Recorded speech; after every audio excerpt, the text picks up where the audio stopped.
এই 60 KG digital স্কেলটির একটা সমস্যা হয়েছে, আমরা দেখুন চার্জ দিছি, এখন কিন্তু চার্জ হইতেছে। এখানে দেখুন কিন্তু সুইচ দিলে চালু হচ্ছে না। যদি ব্যাটারি নষ্ট থাকতো তাহলে কিন্তু সুইচ দিলে চালু হইতো, মনে করেন চার্জ লাগানোর পর। তো এই সমস্যাটা কেন হয়, এটা কিভাবে রিপেয়ার করবো সেটা দেখবো আজকের এই ভিডিওতে। আপনারা যারা এই ধরনের কাজগুলো শিখতে চান, যত আইটেমের মোটর আছে একেবারে 3 ফেজ স্মার্ট পাম্প সাবমার্সিবল থেকে শুরু করে যত ফ্যান ট্যান আছে বা বিএলডিসি মোটরগুলো, এগুলোর চার্জার, কন্ট্রোলার বা বিভিন্ন আইটেমের ইলেকট্রনিক্স যেগুলো সাধারণত বাসা বাড়িতে ইউজ করা হয়, তো বিস্তারিত এই ধরনের এই কাজগুলো শিখতে আমাদের ইউটিউব চ্যানেলটা অবশ্যই ভিজিট করবেন। আমরা এই সমস্যাগুলো সমাধান করি এবং আপনাদেরকে সাথে নিয়েই এবং দেখাই যে কোন কোন সমস্যা হলে কিভাবে রিপেয়ার করতে হয়। সবকিছু বিস্তারিত আলোচনা করা আছে এবং পাওয়ার টুলসের A to Z কোর্সও আমাদের ইউটিউব চ্যানেলে আপলোড করা আছে।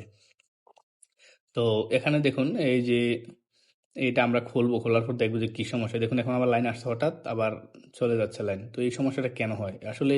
এই সমস্যাটা কয়েকটা কারণ হতে পারে। এখানে লুজ কানেকশন বা সুইচ নষ্ট হইলে হতে পারে। সুইচটা আমরা চেক করে দেখছি, সুইচ ঠিক আছে।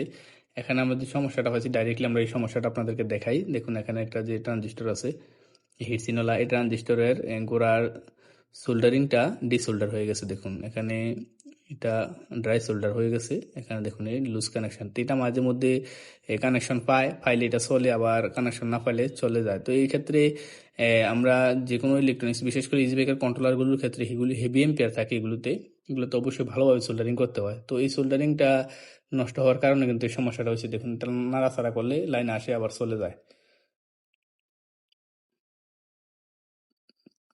তো এই সমস্যাটা আমরা সমাধান করব, শুধু এখানে সোল্ডারিং করে দিলেই হবে আশা করি। তারপরেও এটা সোল্ডারিং করার পর আর কোনো সমস্যা আসছে কিনা সেটাও দেখব।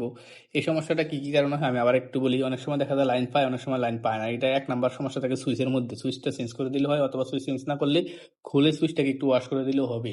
2 নাম্বার হলো লুজ কানেকশন থাকলে। 3 নাম্বার হলো ব্যাটারি বা চার্জারের সমস্যা থাকলে, যে চার্জ দিয়ে চার্জ হয়।